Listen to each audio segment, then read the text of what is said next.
Hello, welcome to another video from Sustenance and Cover. And on the channel you need to not only survive the current apocalypse but actually enjoy it. Today we're going to talk about fishing for survival, because there's some things you got to consider if you plan on fishing to acquire food in a SHTF situation.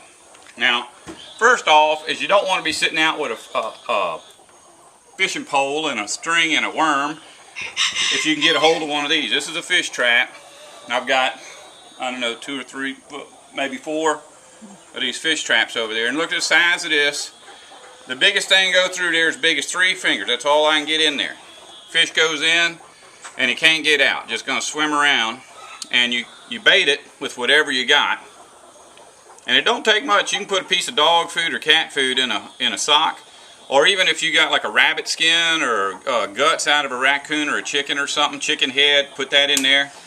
And you just throw this in, and 24 hours later, you'll get about 100 fish in that little fish trap. In fact, that's what I got here. Now, the lady that I got these from caught this with one throw of a cast net. Wow. Through the cast net. When she pulled it in, it was full of these.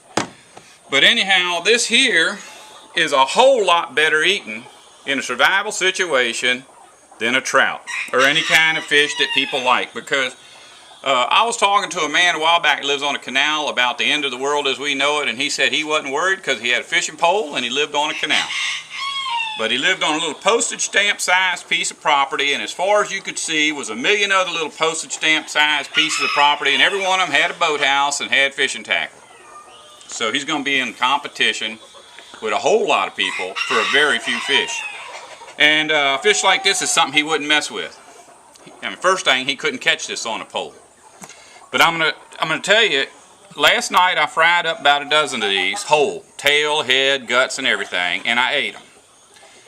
But I got to be honest, the guts are extremely bitter. They taste like bile, and it's like they don't even have a stomach or intestines. They just got a bile sac in them. But I'm gonna show you how you can get rid of that. First thing is you go underneath the gill. Both sides, cut the head off. When you pull the head off, the guts are going to come out. That's everything that's inside of this fish that don't taste good. In fact, you could stop right there, just throw this away, and if you fry it up hard, you know, a little crispy, that head is just as good as any other part of the fish. The only reason I ain't keeping them today is because I got chickens and they seem to like them. Now, the rest of it is pretty good. The only exception being, I'm going to show you this, is these little ribs. Let me see if you can see that. That's the belly ribs. Shoot, I don't know if y'all can see that or not. But if you get one of them little bones in the back of your throat or the top of your mouth, that'll keep you awake for 2 days. So you don't want that. But anyways, you got these side ribs too. And the best thing to do, I'm going to show you how to do this whole thing one quick move. But I'm going to cut these off right now. Yeah, there you can see something. Look at that. See them ribs? Them things will tear you up. Get rid of them. Chickens will get rid of them. Tell you what, if chickens don't get them, raccoons will get them. And if neither one of them get them, we're going to run out of the house by rotten fish smell tomorrow. That's a nice sized piece of meat. Now, it's got the scales on it. Normally you take scales off of a fish. They're so small, they're inconsequential.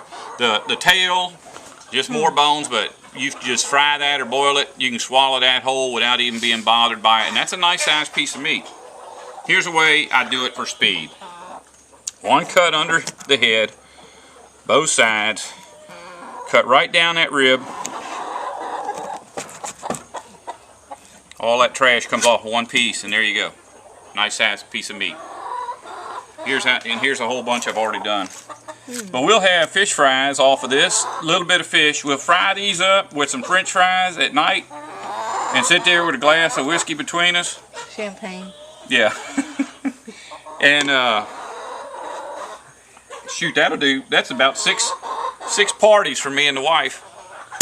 Oh, one big one. Yeah, well, the thing is, if we have a big party, we got to have people over. Ain't nobody going to come over and eat this. In fact, if we told the people who lived around here we ate this, they'd probably call the police on us for some kind of health violation or something. That does seem to happen around here. Anyways, survival fish.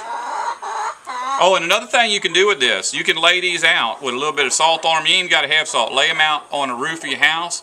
or if you got a solar cooker, just put them in the solar cooker with the top a little bit jarred open, and you can dry this in about 2 days, and then you can just put it on the shelf, and it'll store for probably 6 months just from drying it. Fish for survival. If you don't want to survive, don't listen to me.